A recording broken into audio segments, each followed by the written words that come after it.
ಸಂತೋಷವಾಗಿರ್ತೀವಿ ಅಂತ ನಾವು ಅನ್ಕೊಂಡಿರ್ತೀವಿ. ನೋಡಿ, ನಮ್ಮ ಹತ್ರ ಬಹಳ ದುಡ್ಡಿತ್ತು ಅಂದ್ರೆ ನಾವು ಎಂಜಾಯ್ ಮಾಡ್ತೀವಿ ಲೈಫ್ ಅಂತ ಅನ್ಕೊಂಡಿರ್ತೀವಿ.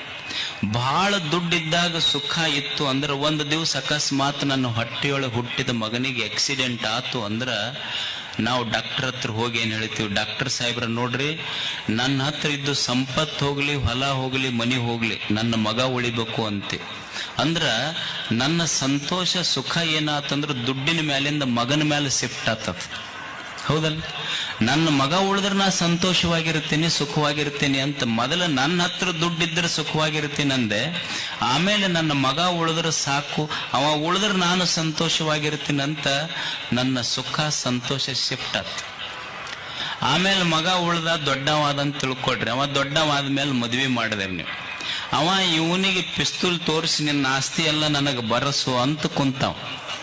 ಅವಾಗ ಬರ್ಯಾಗ ಒಟ್ಟು ಮಗ ಕೇಳನಂತ ಕೊಟ್ಟವೆ.